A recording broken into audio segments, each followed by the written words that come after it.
Alhamdulillah. Brothers and sisters, I greet you. Assalamu alaikum.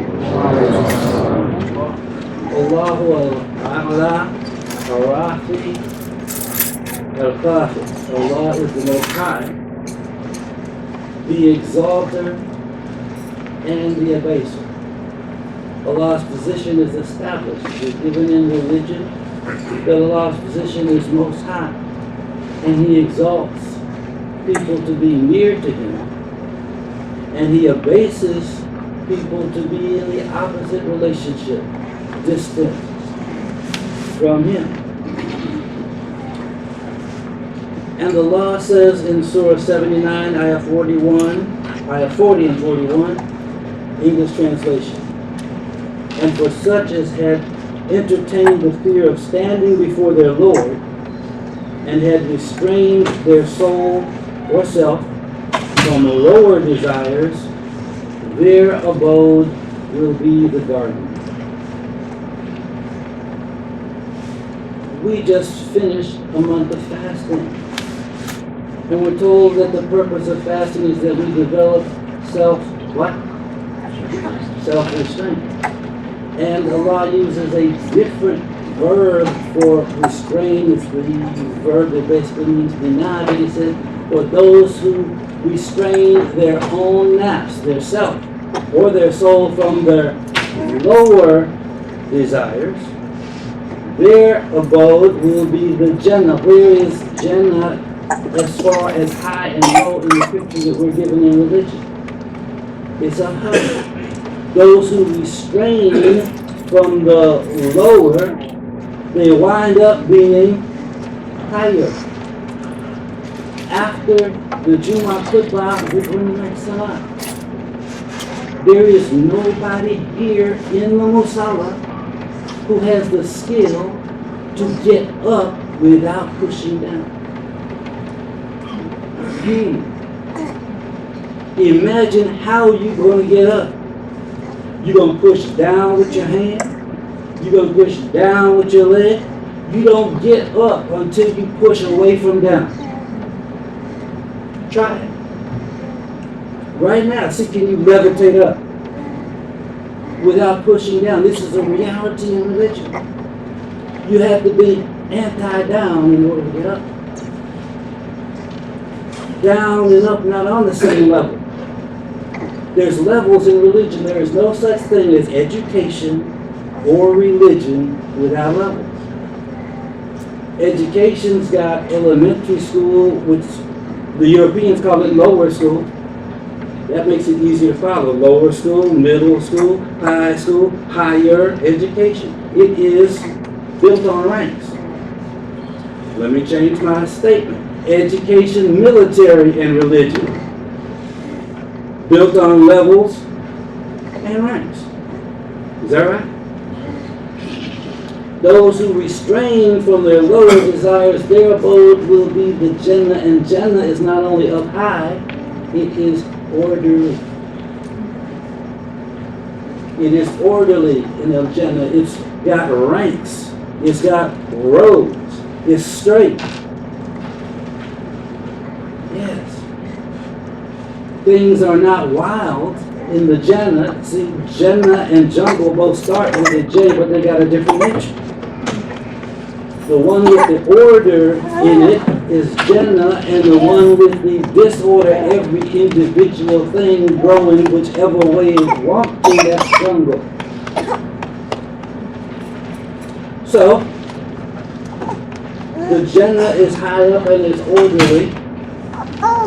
And the picture of hell that we're given in the Quran is miserable and it's down low, also known as low down.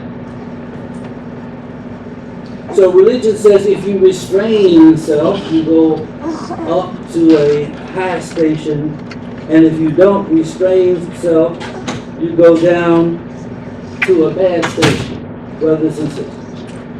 As we said, after the Jumu'ah khutbah, we're going to make salah. And for the salah, we stand up.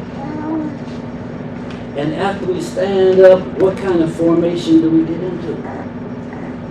We get into orderly rows, right? And the Imam, whoever is the Imam, says, look to your lines to make them straight. Sometimes we hear people say, stow. Same thing. Same thing. Stow.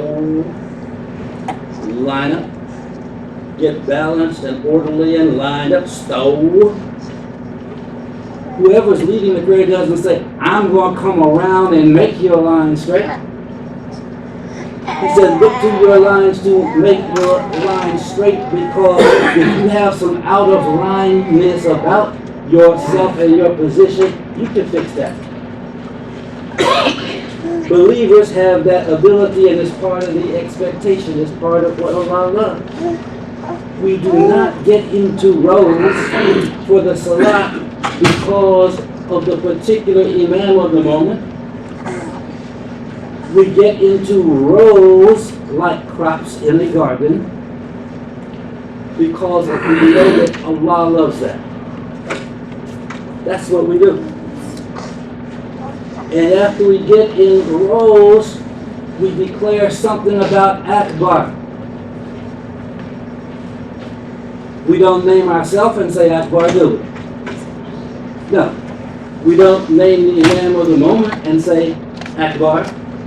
We don't name the brother to the or sister to the left or the one to the right. We say Allahu Akbar. Yes? And yeah, it's according to Prophet Muhammad's Sunnah. When he asks the Jumu'ah audience a question, they can respond. This is already demonstrated. Brothers in the next row, move up. Orderly rows, let's move forward, let's advance, let's make room in the assembly. Okay. So, in the Jumu'ah Salat, we say Allahu Akbar. We're already in rows. And then, which side is this hand on? The right side. The right hand goes,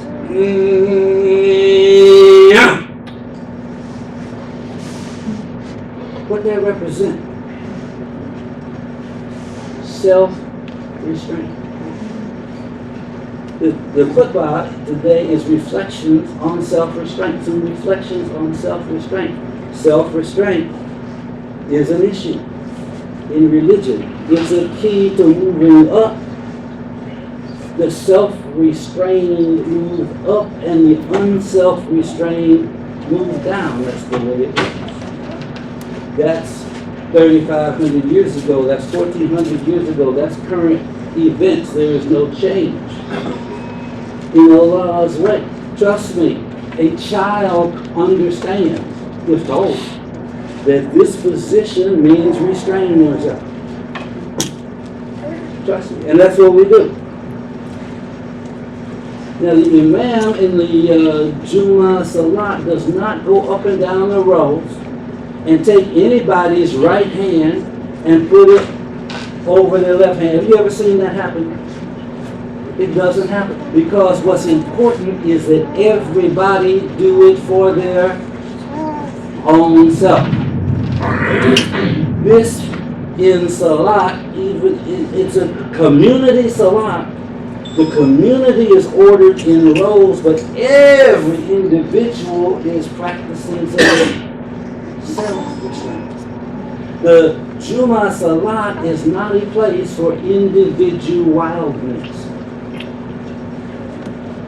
There is orderly self-restraint, and then there is individualness. If the Imam in the khutbah, not the khutbah, the Jumu'ah Salat, starts out saying, قُلْ هُوَ اللَّهُ أَحَدٌ اللَّهُ الصَّمَدُ. That's Surah 112. But suppose that wasn't the surah that a particular individual had in mind at that time. Suppose their heart, spirit, and desire was on a different surah. In the middle of the Jumu'ah Salat, does a person bust out, "Wallah awesome"? No. The person doesn't say, you know Quran, I know some Quran too. I'm going to prove I know some Quran. No. There is a community collective benefit where self-restraint is put into practice in order to get, like was said in the Ramadan session, the Quran gives us information to help us with our inner formation, where the individual wildness is. The Quran gives us information to help us get, to address our inner formation so that we can get into formation, and there's formation that Allah loves. So the topic is reflections on self-restraint, and the sub-thesis is it is a factor in moving up to the good station or down to the bad station. We know the story that when the command went to bow, to make sajda, Iblis felt an individual feeling. And he wound up standing out by what his individualness demanded of him. And he was up in the high ranks. But after that, he couldn't stay in the high ranks. Allah says she sought to be big, and he got his wish.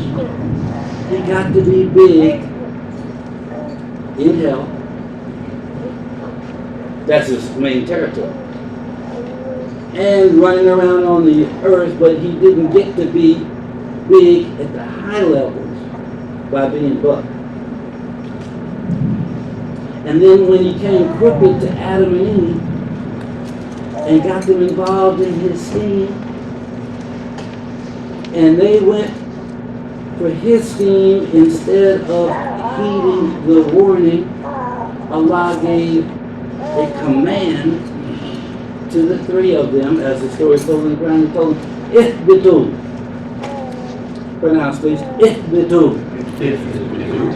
It's also translated, get ye down. If you're going to get out of formation, you got to go lower. Getting out of formation is not going to take you higher. It's not going to secure your high position. This is a automatic lowering thing. It's not coincidental that we finished the month of Ramadan, which is about fasting from the appetites, those food issues. And that this story with Adam and Eve was also about appetites and food issues. It was supposed to be a tree not to eat from. And there's also Iblis's way of falsifying the issue, making the issue illusory as if it was about eternal life. It was just people being slick, seduced into getting out of formation, going against Allah's information. And then Moses, when Moses was leading his people, same thing came up. Food issue, appetite issue. What did his people tell him? We can't deal with one kind of food all the time. Want you to produce for us. Like that. Produce for us. Want you to produce for us some of what the earth does produce with pot herbs, garlic and lentil and onion and cucumbers and stuff. That's what they were worrying about. And he asked them, will you exchange the higher for the lower? Another translator said, would you exchange the better for the worse? And then you know what he told them?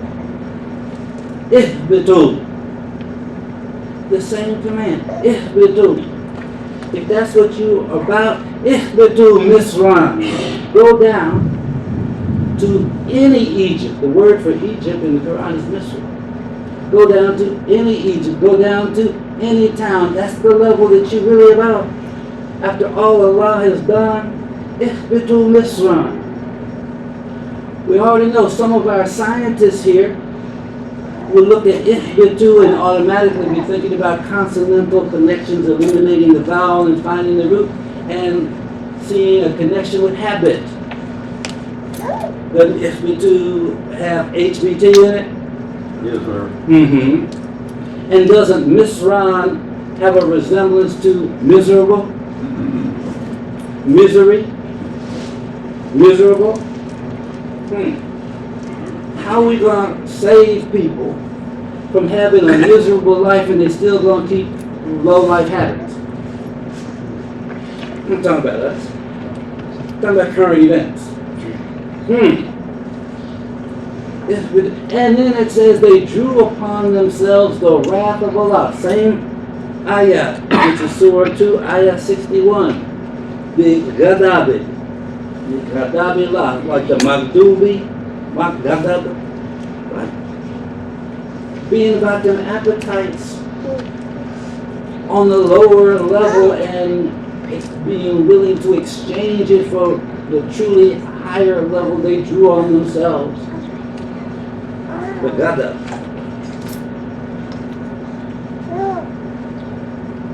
Self-restraint is a key to moving up.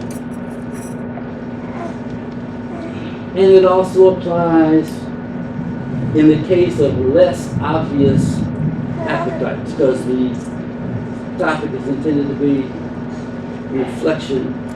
some reflections on self-restraint. Anger is an issue, a self-restraint issue, really. Prophet Muhammad sallallahu alaihi wasallam taught the people, when fasting, don't let people provoke you to anger.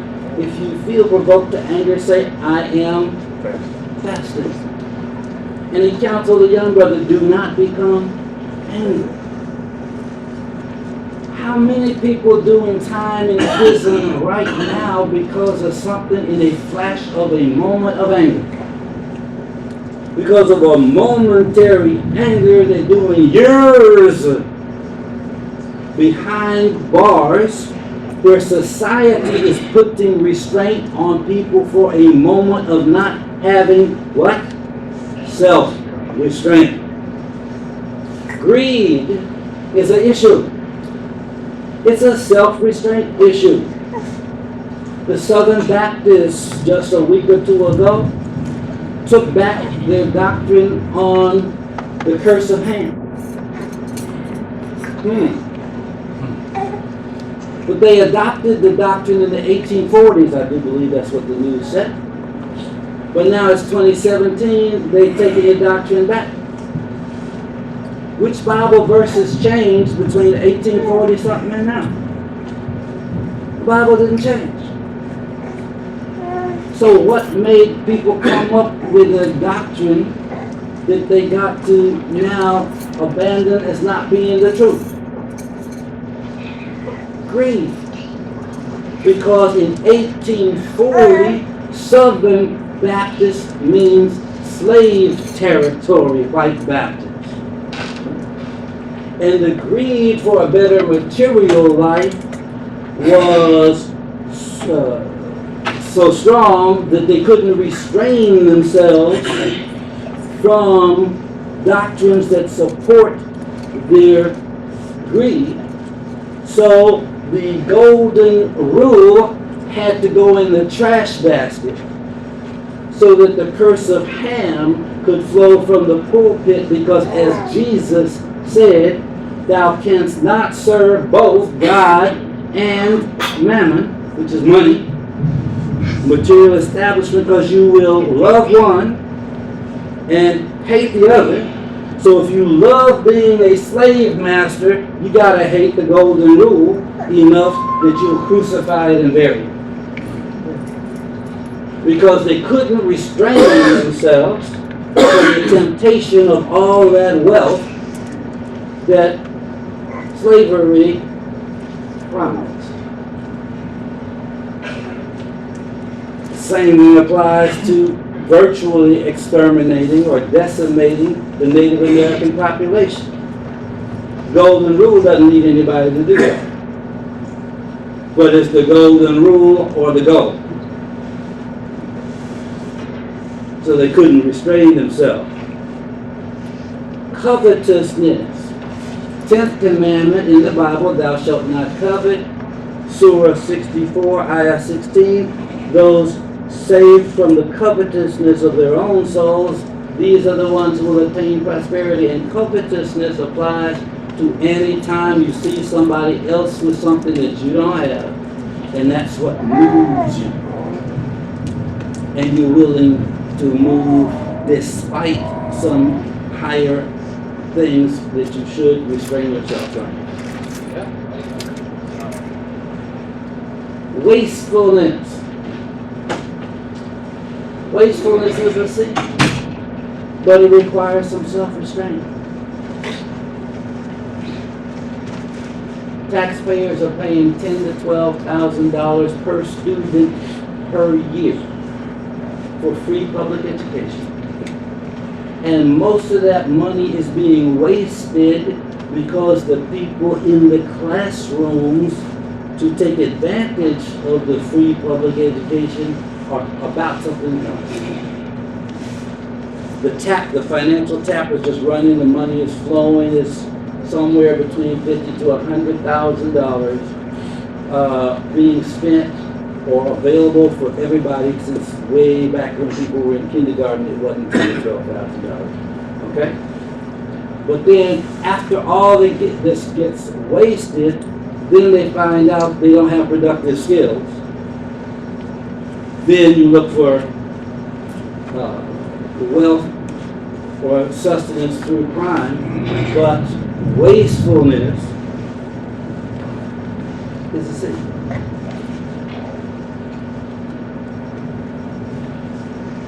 May Allah bless us to be a community of Muslims upholding the banner of Al-Islam as it was upheld by Prophet Muhammad sallallahu alaihi wasallam and by his companions radiallahu anhum ajma'in.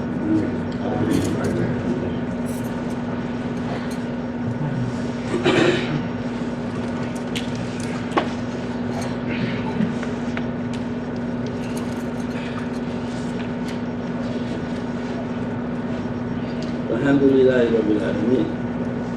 أشهد أن لا إله إلا الله وحده لا شريك له وأشهد أن محمدا عبده ورسوله صلى الله عليه وسلم. Another Ramadan has come and gone. The Muslims fought Shaitan and the Muslims won.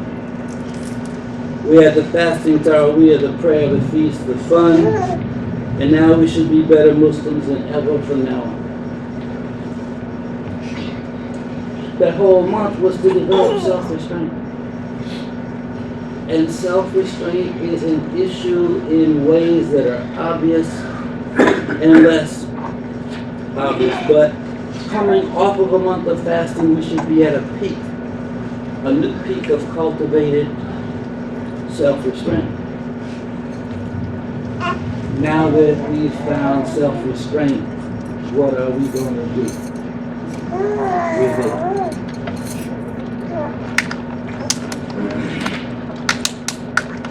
Psychological things require self-restraint. Isn't patience important? Huh? Yes. وَتَوَاصَوْا بِالْحَقِّ وَتَوَاصَوْا بِالصَّبْرِ. That takes some patience. We see the story of young Moses in the Quran. He couldn't be patient. Wasn't a bad fellow. Didn't mean any harm. But patience took some self-restraint. You know, the story tells us that he sought out somebody. who he considered to be advanced. All right? The person didn't seek him out, he was seeking the person out. In order to learn, first thing the person told Moses was, you can't be patient. And his immediate response proved it. He started arguing. Yes, I can. You gave him credit for not having some advanced knowledge, and the first thing he said, you said, but? Really? And 3 times, he showed that he couldn't be patient. The first thing that came to his mind, that must have been it. Even when he called himself asking the man a question, it wasn't a question, it was just a way of telling what he saw. And the man, in the initial conversation, told him, وَكَيْفَ تَصْبِرُ عَلَى مَا لَمْ تُحِطْ بِهِ خُبْرًا. How can you be patient upon that which not encircle relative to it awareness? How can you be patient with something that is beyond your comprehension? Maybe we don't know about the word comprehension, but comprehension means encircle. Prehend means encircle. They say that the monkey can grab the limb and hang from a limb because it has a prehensile tail.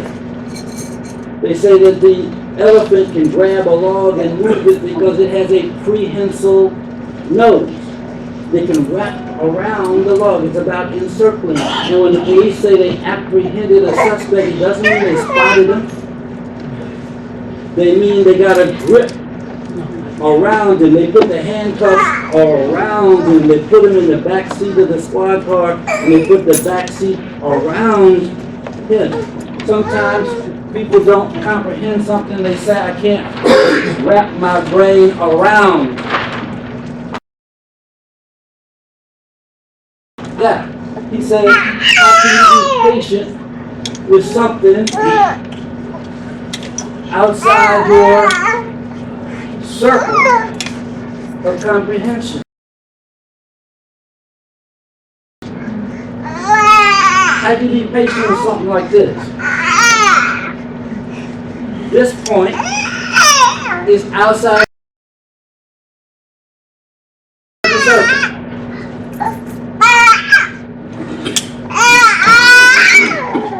When we do logic, we come to a conclusion. What we conclude is set up by what we include. You can't conclude based on something that you never included. Does that make sense? Let me give you an example of how this works. I was a younger Imam. I had a position the way I saw something. So an issue. But something told me to seek out somebody who would be like the Sheikh Tinder in the story was to me. So I called Imam Ibrahim Pasha in Atlanta. Paperwork did not say he was my boss. No paperwork said Atlanta is over Memphis. But by general esteem and in my own soul, I knew he was advanced. I called him, and what he told me was not what I wanted to hear. And I felt myself starting to say, but,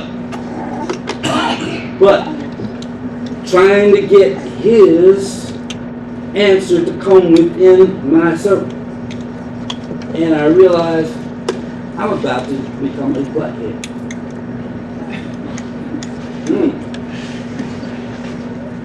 And long story short, I wound up submitting, but I bet you on the phone you could feel this young brother, he's trying to restrain himself. But, and another story, There was a time I wrote a letter to Imam Nuri Salam, who was the resident Imam at the time, about how I saw things. And I had it back in the days of a typewriter where you had to patiently move and set tabs on it. I had a column A and a column B. I was telling him column A how things ought to be, and column B how I see things. And this is my issue.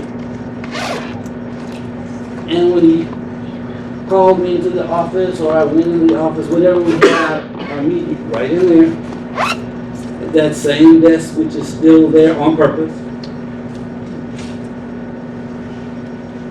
Two things. First, he told me how rare it is for a person to bring their ideas directly to the resident imam who he committed before. I didn't know how rare it was at the time. Just took his word for it. Now I know. He told me how rare it was, and then he started sharing me some things that I had not considered. Some points which were outside the circle of my comprehension. So I left with the general conclusion. He had a point. I had to acknowledge. He had a point that I had to consider. In the Battle of Uhud, when the Muslim archers abandoned their position, they abandoned it according to what they saw, according to how it appeared to them, and there's some points outside the circular scope of their vision that they did not consider. It had a community effect.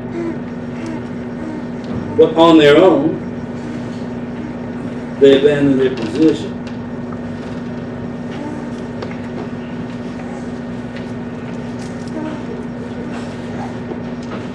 So as we conclude, we want to share some announcements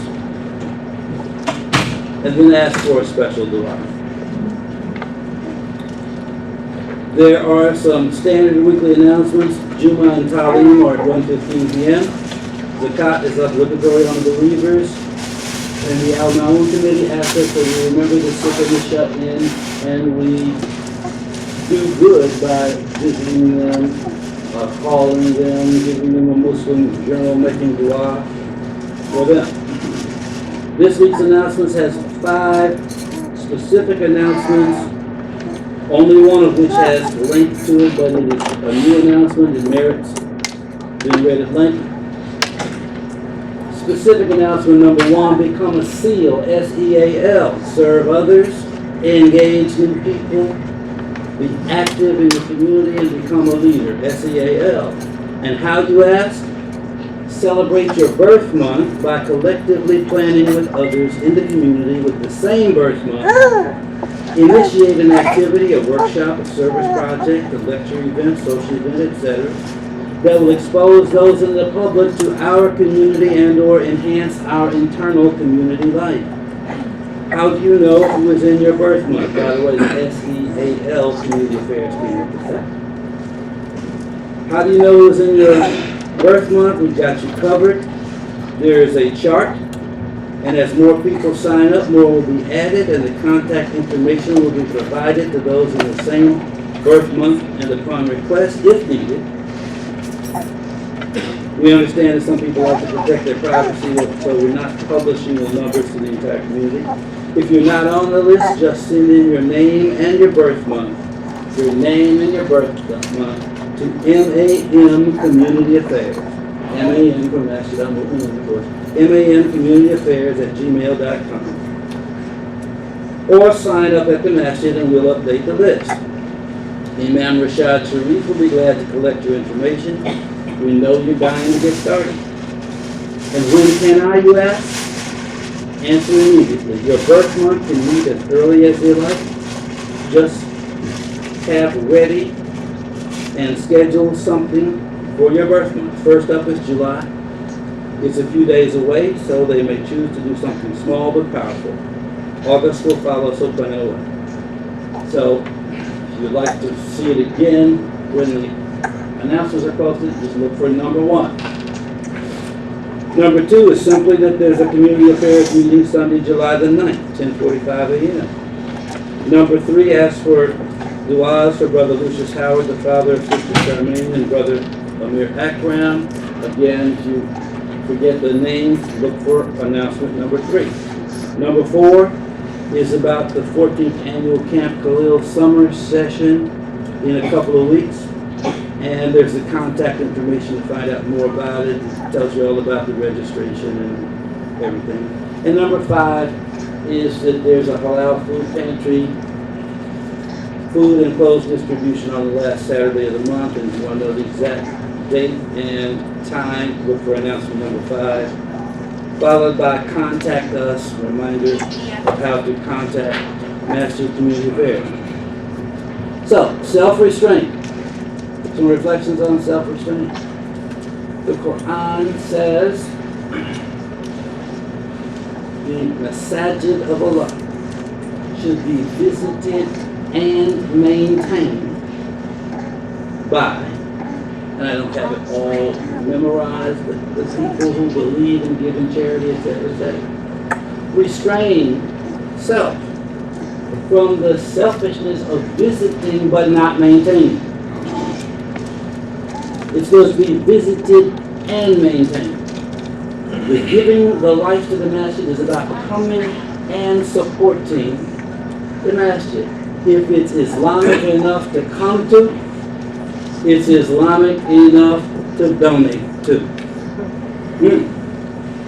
If it's Islamic enough to provide a place for you to fulfill your Jumu'ah obligation, along with it comes an opportunity to advance by restraining from selfishness and contributing, dropping something in the bucket to maintain the masjid. And we want to conclude by asking for special dua for the assistant imams of Masjid al-Mu'min. I will not try to lead it, because if I lead it, people will be pretending to follow along with it, but in their mind they'll be saying, "What are you up to?" Just make dua for the assistant imam. They're in a tricky position. Currently, I'm in organization what you call the 1 spot. The assistant position is the 2 spot. Not the 2 people in this community experience the 1 spot after being in the 2 spot. That's Muhammad Amin himself. Telling you the 2 spot is tricky. The community dynamics of the way people come to the one in the 2 spot is very, very tricky. Some of these brothers been in this position 25 years. Make special dua for them.